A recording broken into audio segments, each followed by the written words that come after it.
Hey everybody, it's your old pal Josh, and for this week's Select, I've chosen our episode from November of 2019 on Cockney Rhyming Slang. This is one of those silly episodes that's also packed with a lot of interesting information. And I remember Chuck and I having fun making it, so I hope you'll enjoy listening to it too. Enjoy! Welcome to Stuff You Should Know, a production of iHeartRadio.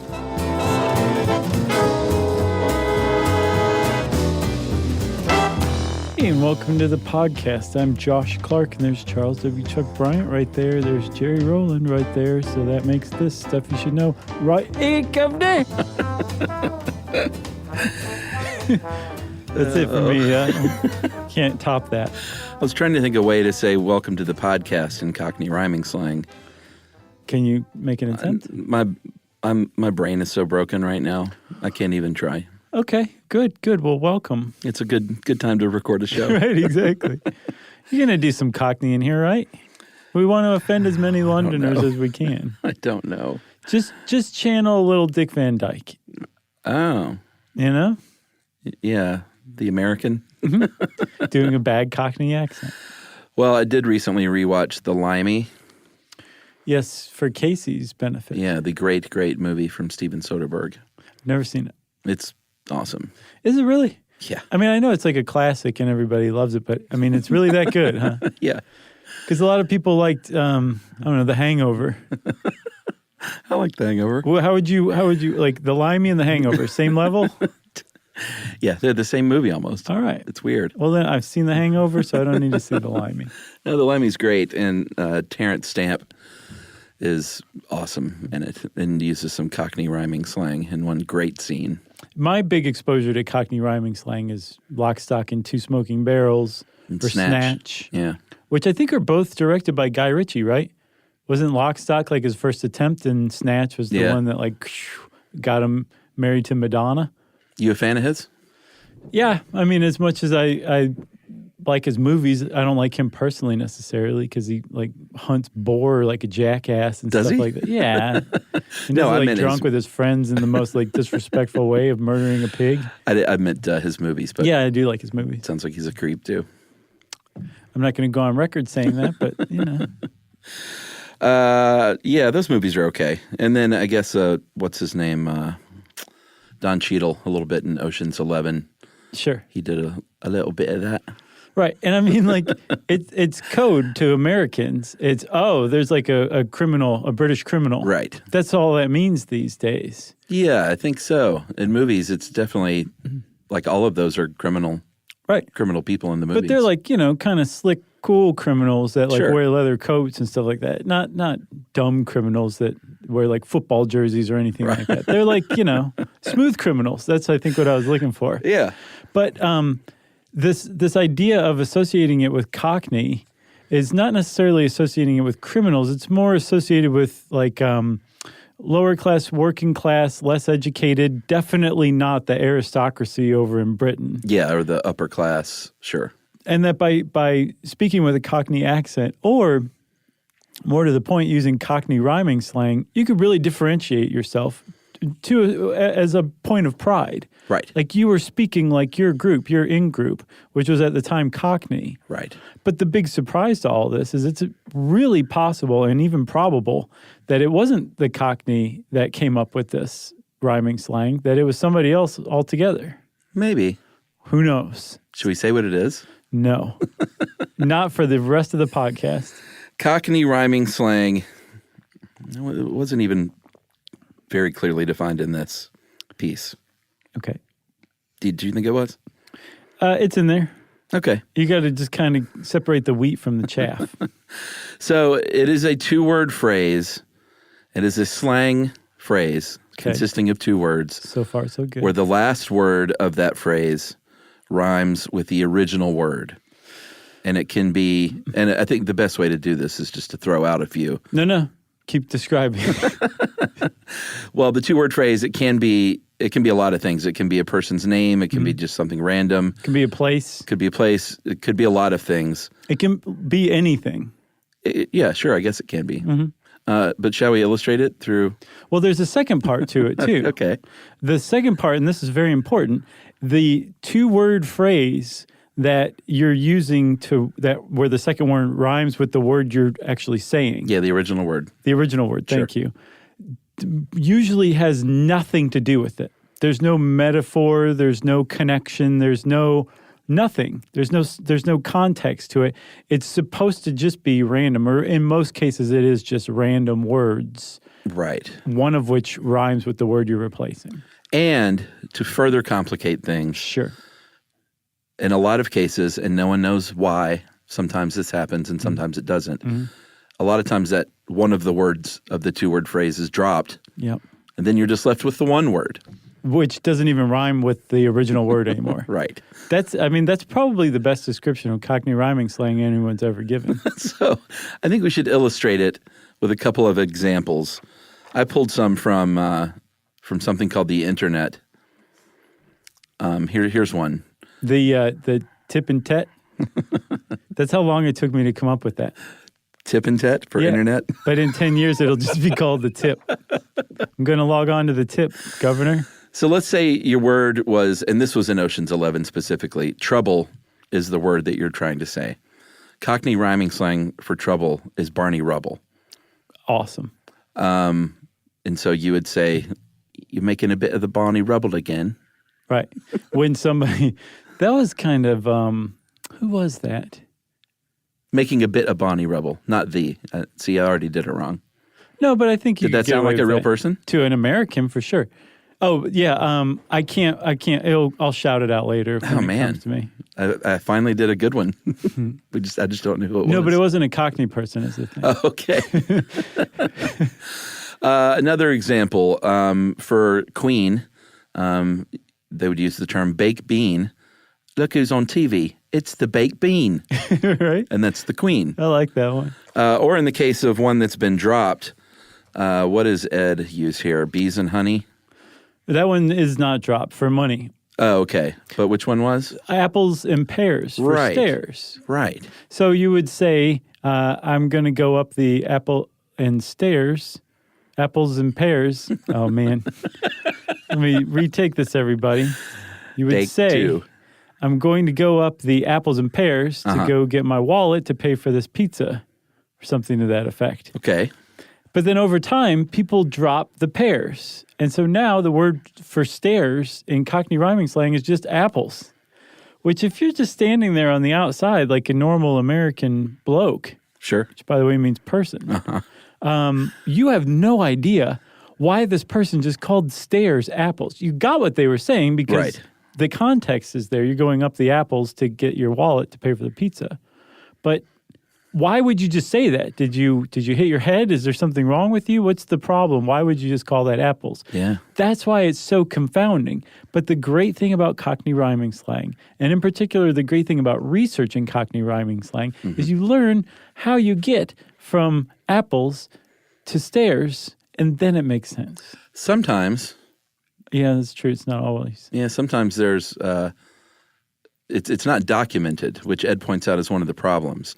Sometimes you can draw the line, the through line, but because it's not documented, and sometimes these things take years and years to morph into its final version. Right. Unless you're, on the, what would you call streets? On the dole? No, on the streets. Then you wouldn't know. But I don't know what streets is. You can't just make stuff up. Like, there's real words. On the drums and beats. So you're on the drums. Right. But they probably have a word for streets. Like, that's the whole point. You can't just make anything up. But you could if it hasn't been taken yet. Sure, but also that's the other thing about Cockney rhyming slang is it evolves, right? So old celebrities that no one even knows about anymore fall away to new celebrities whose name also rhyme with, whatever word you're saying. Right. I thought you meant old celebrities who maybe used to talk this way, like Michael Caine. No. He's never said any rhyming slang in his life. No, of course. You got to see the movie Alfie. Maybe that's who it was. It might have been Michael Caine. All right, I'll take that. Michael Caine. I think it was, as a matter of fact. Yep. Thank you. I'm glad you did it. Noel always says a good joke is to say Michael Caine in the correct accent, say the words, my cocaine. And it sounds like Michael Caine saying it? And it sounds like the correct accent for Michael Caine. Right. Say it. My cocaine. Well, you just blew that one out of the water. You're going to set me up in the future because now you have it recorded me saying my cocaine. Well, I've got it two ways now. Man, my cocaine. Here's the thing. My cocaine? That's my cocaine. That's pretty good. Michael Caine. It is good. You're right, Noel. You just got to say it the right way and not like a robot Josh. So here's one of the things that's sort of confounding. If you want to look up a glossary and say, well, here's what I'm going to do. I'm going to learn Cockney rhyming slang. Mm-hmm. So for my trip to England, I'm really in with everybody. Right. First of all, bad idea. Yeah. Second of all, it can be very localized, and the accents are all different. Yeah, so even people in London, sure, who all use, well, people in London don't really do, but the people who use Cockney rhyming slang in London might not even agree on what word means what. I'm just picturing all the people walking around England laughing their arses off. Oh, I can't wait to get to that one. It's a great one. As we stumble through this. Ed had a really good example of why there's no codification of the Cockney rhyming slang. He said that when people are creating a language, especially informal ones like slang, they don't write it all down. Quote, "Dear diary, referred to my house as a cat and mouse today because it rhymed. Right. We all had a good laugh. Might try just calling it cat tomorrow and see how it goes." It sounds funny, but that's how it works. Can you imagine stumbling across a diary that said that? And here's the other thing, too, is there are cases where there is a little bit of a reflection of the original word. And the example that Ed gives here is twist. Yeah. Like to call a woman a twist, which I don't know if that's derogatory or not, or just some weird slang that no one uses anymore. I don't think so, although I don't know. So yeah. These are also the people who use the C word like it's nothing. Right. Well, it's a very can't bring meaning. themselves to say fanny. Oh, man. I can't wait to go back there. Which we're going to do soonish, right? I'd love to do in 2020. Maybe? Yeah. All right. So twist came from twist and twirl, which meant girl, which is, they were talking about like dancing with a girl, twisting and twirling in a nightclub, let's say. So there's some connection in that one. Yeah. So girl ended up becoming twist. So that sort of makes sense. There's another one called On Your Todd after a guy named Todd Sloan, and it means on your own. Right. And the thing is like, on your Todd, it makes sense. Sloan rhymes with own. It doesn't have to have any connection, but that one actually does. Yeah. Because Todd Sloan was a famous jockey in the 19th century. Like horse jockey? Yes. Okay. What other kind is there? Disc jockeys? Oh, yeah, sure. So his memoir was called Todd Sloan by Himself, which is weird to refer to yourself in third person for your memoir. But there was a line in it that apparently EastEnders in London like really picked up. I was left alone by those I never ceased to grieve for. Wow. And so like the idea of being alone or on your own became synonymous with Todd Sloan. His name just happened to rhyme with that. So it's one of those rare ones where there is a connection to it. All right. And also rare, Chuck, in that this is a 19th century horse jockey. And still today, On Your Todd is recognized as on your own. Whereas a lot of people probably have no idea where that comes from. Who he is. Mm-hmm. And when that happens, that frequently that person gets moved out for potentially another celebrity or another word that's a little more understandable or recognizable. Another new jockey. To people today, right. Yeah, exactly. Which, can you name one? Nope. All right, maybe we should take a break and we'll talk about some of the other, some other examples after this message. Stuff you should know, stuff you should know.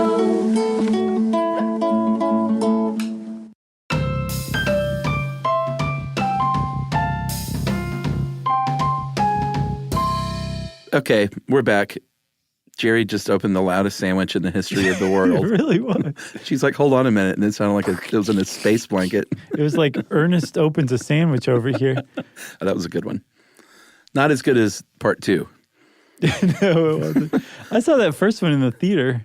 Yeah? Uh-huh.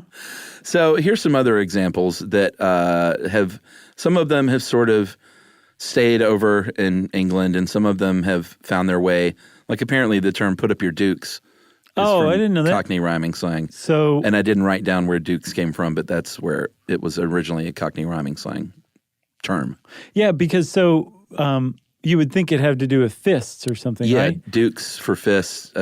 Why didn't I write that down? Okay, but so that's another really important point to say about Cockney rhyming slang. It's frequently rhyming slang based on slang. So the word it's replacing is a Right. slang word to begin with. So Yeah. who knows what the Dukes actually rhymed with at any point? Yeah, that's a good point. Yeah. So, first of all, I've never heard this. Blowing a raspberry. What? Have you heard of that? Yeah, That's tooting out of your... what I just did is as much blowing a raspberry as actually farting. Oh, really? Yeah. Okay. Well, I've heard of giving someone a raspberry, like... That's okay. it. That's the same thing? Yeah. Okay. Well, apparently that's derived from raspberry tart, slang for fart. Isn't that amazing? It's pretty great. Yeah. So that one is one of the rare ones. I love talking about exceptions. Do you know that? Oh, sure. That's one of the rare ones that made its way to America because Right. everyone but you knows what blowing a raspberry is. I guess I'd never heard of the term blowing, but giving someone a raspberry, same thing. I found two more. One is controversial. It's not set in stone, but it's as good an explanation as any. Get down to brass tacks. I saw that one too. That's a stand-in for facts. Let's Right. get down to the bare facts. Uh-huh. Possibly. That's not Right. done. One that is 100%, as far as I can tell, is bread I saw that too. for money. Yeah. In America, bread and honey became just bread, Right. and it caught on here and caught on again just now. Well, bees and honey, though, was also for money. Right. Is that just one of the local, like, depends on where you are things? Yeah. Okay. Yeah, but in America, I mean, we use bread. Everybody calls it bread. Yeah. I didn't know that had come back. Yeah. Somebody wrote in to say it had come back. Let's Yeah. get this bread. Right? I guess so. That sounds Okay. familiar. You need to spend more time on Reddit. Here's another one. Dog and bone stands in for phone. Call me on the dog and bone. Sure. And then Ed says there may be some kind of correlation between one-syllable words that lead off that phrase, staying in the phrase, but there are so many exceptions, I don't know if there is a rule. Exactly. And I think this is worth saying. We looked all over the place. I know Ed did too, for straight up linguistic dissertations and papers on Cockney rhyming slang. Right. It's not there. No. It's just treated as fun and hilarious, even though it is its own made-up language that's ever-evolving, still alive, has been around, we'll talk about the history in a minute, for 150-plus years. But apparently no linguist has ever thought enough of it to sit down and write a genuine paper about it. Right. So we couldn't find that. But the one thing that really occurred to me was, in looking into it, I don't know if it could ever be explained. I think it's the result of so many individual decisions. Yeah. And then collective agreements to take up and go along with those decisions. Yeah.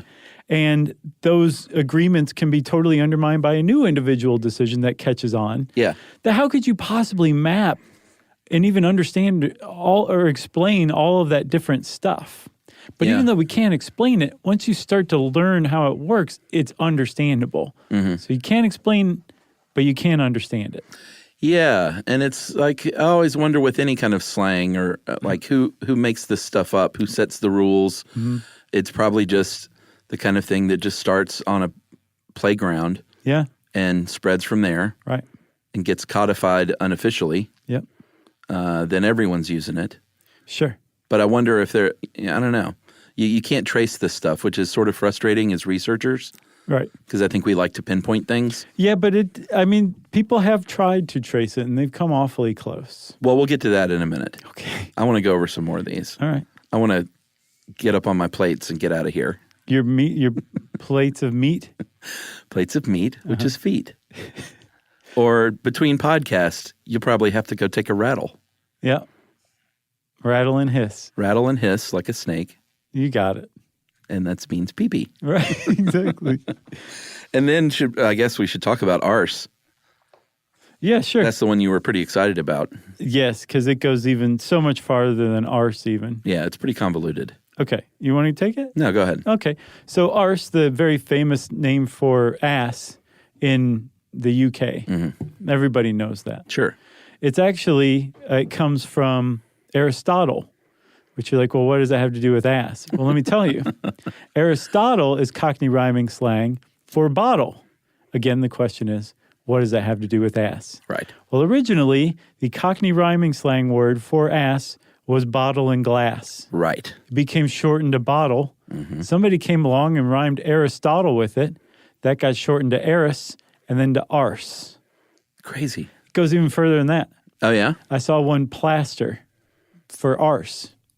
Plaster of Paris. Oh, okay. Aris, Aristotle, bottle and glass, ass. Wow. That's how deep the Cockney rhyming slang has covered up the collective ass of the UK.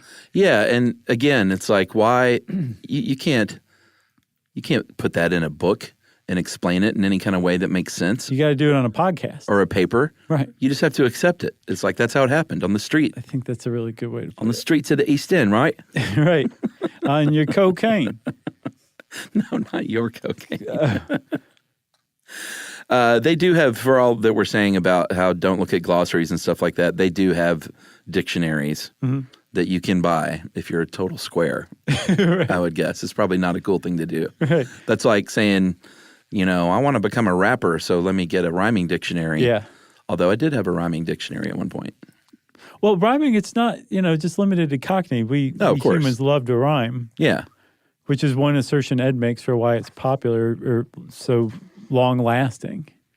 Well, should we talk about some of the theories on where it originated? Because I looked in a bunch of places, and I think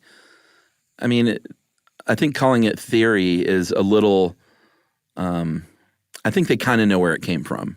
They just don't know exactly why. They can't pinpoint it to like on this day, in this place. Right. But it's not a complete mystery, though. No, they've got it basically localized to about a 1.5 mile area of London and basically down to the year. It's just exactly where and exactly who is and exactly why are the real outstanding questions, which is actually a lot of questions. Yeah, one of the whys was that, and this one I think doesn't have as much credence now, but it's like the most common one. Right, is that you will hear that it was coded language created by criminals to keep the cops confused as to what was going on. Right. Which makes sense in one way because it certainly could cause confusion. But it also, and I think Ed makes a pretty good point that were cops just hanging around overhearing things? Right. Like, why did they feel like they needed to create this whole language? And cops, if they were street cops, would have figured this stuff out as well, because it wouldn't have been that big of a secret. Yeah, there's this guy named Dick Sullivan who wrote an essay on the Victorian web, which is actually kind of cool. And he said the street cops would have come from the same areas and families and neighborhoods that the criminals would have, so they would have been raised on this rhyming slang anyway. Sure. So it doesn't really hold up to scrutiny when you look at it like that it was a intentionally created coded language meant to confuse the cops.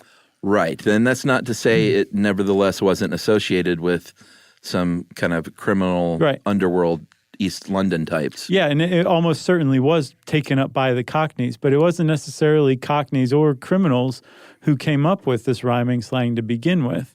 There's this guy named John Camden Houghton, and he wrote one of the better titled, or at least most directly titled, books I've ever heard of. And there's no colon. No, there's not. There are a couple commas, though. A dictionary of modern slang, cant, and vulgar words used at the present day in the streets of London.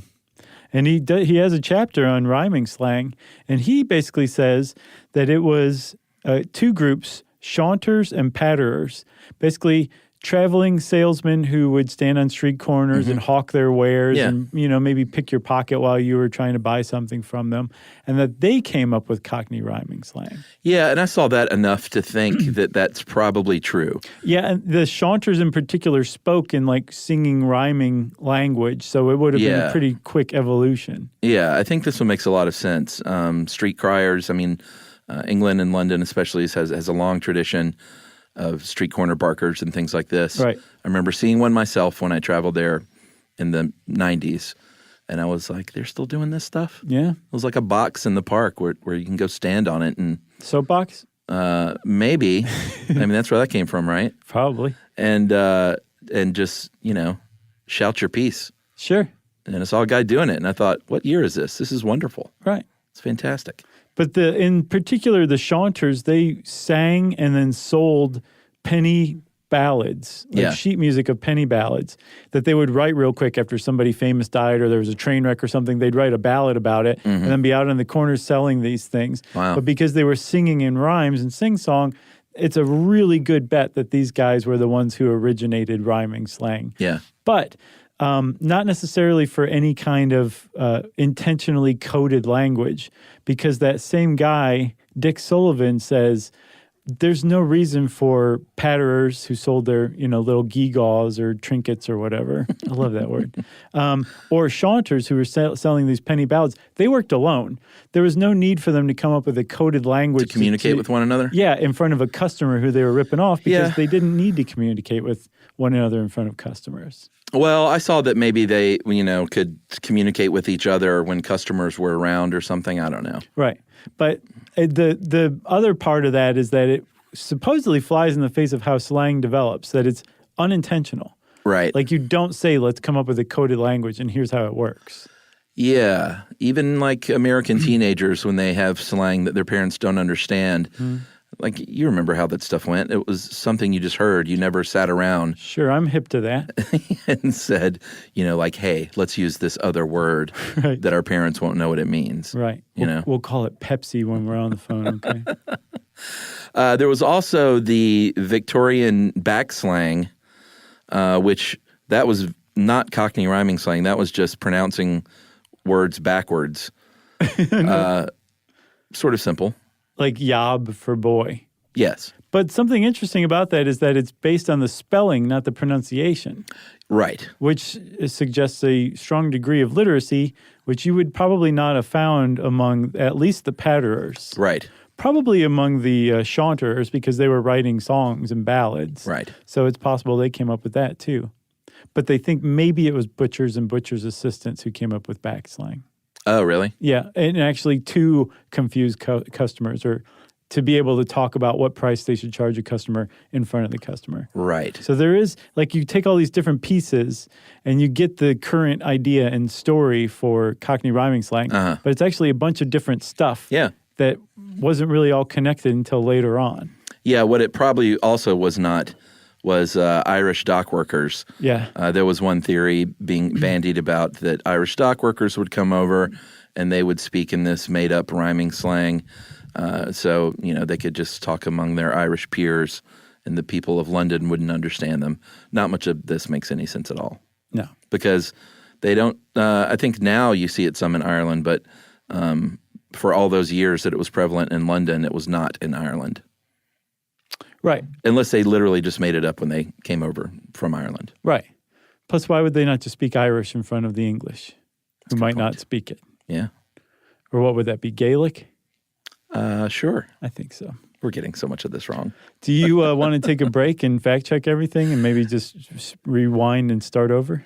Yeah. Let's get our, what was facts? Our brass tacks. That's right. So we got to go get our brass straight. That's right.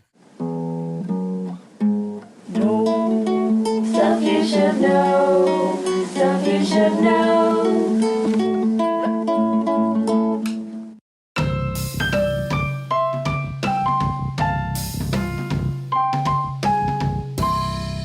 Okay, we're back. It's been about 30 minutes since we left you guys. We fact-checked everything. And so far, so good. Yeah, this is a perfect podcast. So you said at the beginning, you teased out that it might not even have been Cockney to begin with. Mm-hmm. Everything I saw kind of placed it in that east, I think they call it Cheapside. Really? Area. Wow. Where the Cockneys were. But Cockney was also, I mean, it's also not necessarily specifically one place, right? No, but if you're talking about Cockney people, supposedly the definition of a Cockney person is someone who is born within hearing distance of the bells of St. Mary Le Bow in Cheapside, which was in London. What this guy, John Camden Houghton, who was writing in 1860 and placed the origin of rhyming slang 12 to 15 years before. So this guy was like on top of it as it was happening. Yeah. He placed it at a place called Seven Dials, which was like a big marketplace, and I think still is, which is a mile and a half away from Cheapside, which at the time was in Westminster, at the time a different town. Right. So you had City of London and then Westminster, which is where Seven Dials was. So if you believe Houghton, then it wasn't the Cockney at all who came up with that. It was those patterers and chanteurs. That's a different word than I said. No, chanteurs. Well, Cockney has what that is, though, is just sort of the working class. Right. I think used to be viewed as uneducated and sort of lower class. That may be a bit harsh, but if anything, it was not the upper crust of British society. Right. The hard drinking pub goers. The rub-a-dub-dub goers. Is that pubs? Yeah, which is another exception because you go from one syllable pub to rub-a-dub-dub, and it actually has 3 rhymes in there. Oh, interesting. But that is Cockney rhyming slang for pub. Well, but the Cockneys were also known for a bit more of progressive politics, and I think nowadays there can be a bit more of a pride, of like a working class pride associated with it. I think there was back then too. Was there? Mm-hmm. But I think that's one reason also why the Cockney accent and Cockney rhyming slang in particular was just treated shabbily and looked down on, by the rest of England. Right. Because it was supposedly, associated with lower classes. Yeah, it also found its way to Australia, isn't that right? And then somehow on the west coast of America, where the Australian version came in. Yeah, in the prisons of the West Coast in the U.S., it was called Australian rhyming slang. So I guess some cool guy from Australia showed up and was speaking in gibberish that just made everyone think, I want to do this too. Right. It's kind of fun to go on YouTube, though, and see some of these, because it's such a big thing in England. It's been all over the BBC. I watched one episode of The Two Ronnies, where this priest did a sermon in Cockney rhyming slang. It was very funny. Yeah. And one of those sort of, 80s, I guess it was 80s, early 80s BBC comedies are always fun. Right. The production value is not all there. The laugh track is. It had to have been a laugh track. I don't think it was a studio audience. Although it may have been. I don't know. It was hard to tell. That's during the transition. But there were other shows, Not on Your Nelly and The Sweeney, and the titles of both of those shows come from actual Cockney rhyming slang as well. Yeah, The Sweeney is particularly dense. It's short for Sweeney Todd, which was rhyming slang for flying squad, which is a particular branch of the Metropolitan Police, kind of like Major Case. Oh, interesting. So the Sweeney was like the Major Case division of Metropolitan Police. So Nelly comes from the word Nellie Duff, the name Nellie Duff, which is apparently just a nonsense name. And that rhymes with puff, which means life. So not on your Nelly means not on your life. Yeah. Man. Clearly. It's so dense. And then, of course, things like you mentioned, Guy Ritchie really brought it into the American consciousness in the 90s when he made those 2 movies. Right. And he brought it into my consciousness, I'll tell you that. Yeah? Sure. So there's a really good question, Chuck, that I think we need to ask. How is it that in 2019, you and I are analyzing a hyper-local slang that came out of the 1840s in, some very specific part of London? Like, how is Cockney rhyming slang still around after all these years, when so much other slang has come and gone over the years that we have no idea ever even existed? What's the staying power of Cockney rhyming slang? Do you expect me to have an answer? Yep. I don't have one about why it's stuck around other than people, if people don't still use it, then it would have fallen by the wayside. So clearly it's popular. Yeah. It seems to have gotten and maybe this is just my recognition of it, but it seems to have gotten more popular in the last 20 years. What I was reading is that especially in the UK, its popularity is based on kitschiness. Yeah. You know, kind of like sense. hipster irony. Uh-huh. Like the Cockney rhyming word for wife is trouble and strife. Uh-huh. So I imagine that probably doesn't go over very well if you don't call your wife that with a smile, like you're joking, Right. kind of thing. Uh-huh. So I think that's the current use of it. Uh-huh. But I mean, it was used and it's still in use, and there's still new words like posh and Becks is the word for sex. Oh, really? That's pretty new, Apparently Britney Spears can be used for beers. which is great. And I saw one Nelson Mandela, if you're getting a Stella Artois, Yeah. is a Nelson Mandela for Stella. So the fact that it's still evolving, Yeah. still being contributed to, new, like these existing words are being replaced with new ones. And the fact that it's 150 years old, I mean, there's got to be something to it that makes it more. I think it's that it's just so hard to understand until someone explains it to you. it's fun. I think it's a fewfold. It's fun. That's debatable. It's fun. It's fun.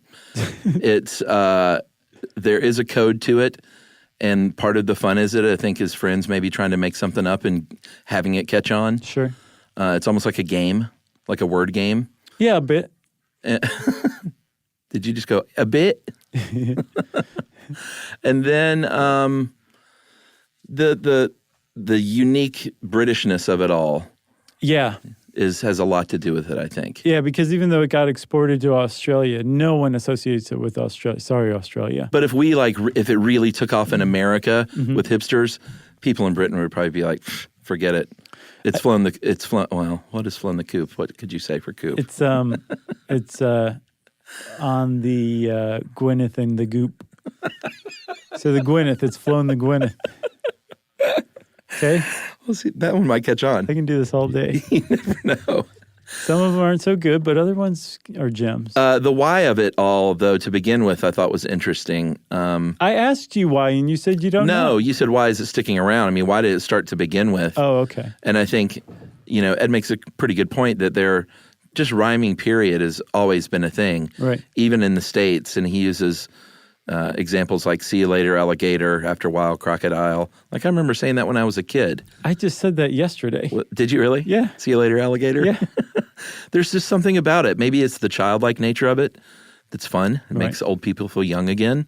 Yeah, it takes something boring and adds a little flair to it, you know? Or like Yiddish, like fancy schmancy. I love that. People say that kind of stuff all the time. I never associated it with Yiddish, but it absolutely is, isn't it? I think so.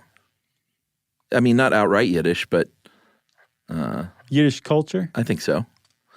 But yeah, it is strange. It is strange that it started to begin with. And like, I wish there was a definite, like, person zero that we could point to. Yeah. And, on the streets of London, and someone thought it was funny, and then they told two friends, and so on, and so on. Yep. But there's not. Richie started it, and Potsy and Ralph Mouth took it from there, and it just kept spreading like wildfire. You got anything else? Yes, I found a 2012 survey by the Museum of London, and it set off a bunch of articles about how Cockney rhyming slang is dying. But if you read the article, it says that 40% of respondents believe it was dying, which means 60% don't believe it's dying. Yeah, so that's good. Yeah, and then they go on to talk about how there's all these, new words that are being replaced and added. So I don't think it's going anywhere. I think its usage has become more ironic and everything, but it's still, like, most Britons still understand porky pies means lies. Yeah. Like, don't tell me any porkies. Give it to me straight. Well, I think it was good we were able to sit here and have a good rabbit and pork. Sure. Or torque. Apparently rabbit and pork is talk. But, that was one other thing. Studying this, there's reasons people study this. It gives you a window into the past. Mm-hmm. For example. Like pronunciations? Yes. Uh-huh. So farthing used to be a Camden. Well, farthing's like a quarter penny that they don't use anymore. But it used to be called a Camden after Camden Gardens, which tells linguists, if they would get off their duffs and study this thing, that they used to pronounce farthings is fardens. Oh, interesting. Or at least it's something that rhyme closely to gardens. But that's why people study this, allegedly. Amazing. Well, if you want to know more about Cockney rhyming slang, get yourself a great Cockney rhyming dictionary and go to England and just start talking up a storm. They love that stuff. They can't get enough. They'll treat you like one of their own. That's right. And since we said that, it's time for listener mail. Satanic Panic. We just re-released that as a Saturday Select. I think that was that one of your picks or one of mine? I don't know. I'm not sure, but it was a good pick for October. One of our favorite episodes. Yeah, it was. I think a great of all one. time. And we got a lot of people emailing again about it after listening to it for the first time. Hey guys, listened to Satanic Panic and realized I had a story about that. I grew up in a suburb of California. By the teenage years, I'd become what you might call goth. Wore black, spiked jewelry, dark makeup, and all that stuff. Nice. My town had a 10 p.m. curfew, and one night when I was 14, my friends and I were walking home after curfew, got pulled over by the cops. They questioned and searched us, then called the parents, except for mine. I'm not sure why, but the officer insisted on driving me home. Once there, he also demanded to come inside my home. I was too scared to argue, so I let him in. He went to my bedroom. This is getting creepy. Yeah. I was really worried about where this was headed. He went to my bedroom, which is full of posters of Marilyn Manson and The Crow and stuff like that, and he started going through my things. What? He told me he was concerned because Satanists are out there, and that if I wasn't careful, I'd find myself sacrificed. He told me there were rituals in barns that require virgins, and that I should rethink my lifestyle before I got raped or hurt. I thanked him for his concern, and I quietly said everything nice that I could to get him out of my house before he woke up my father. Situation, this happened in 2000. After hearing your episode today, it's hard to believe that the residue of the Satanic Panic would still be around then, especially in the police force.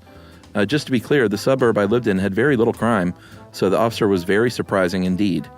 My boys and I love your show. I recommend it to everyone. Nice. That is from Lisa G. That is really something, Lisa. I know, kind of disturbing. Yeah. Like I don't know if that cop was a good guy. I don't know. It started to go down a pretty creepy road It there. really did. Yeah. Maybe he was just looking for some pot or something. He was just coming up with a cover story. Or, Yeah, I got to get in your room and go through your right, stuff. exactly. You got any weed? Yeah, really. Whew, I was relieved to know that it just ended in the cop leaving, but Yeah. Agreed. he went above and beyond, and not in Yeah. a good way. Right. Well, thanks a lot, Lisa. I'm glad that you made it through that and that you and your boys are listening to Stuff You Should Know. Could you get any cooler? I don't think so. Well, if you want to be cool like Lisa and her boys, you can get in touch with us by going on to Stuff You Should Know, checking out our social links there. And as always, send us an email to stuffpodcast@iheartradio.com. Stuff You Should Know is a production of iHeartRadio. For more podcasts from iHeartRadio, visit the iHeartRadio app, Apple Podcasts, or wherever you listen to your favorite shows.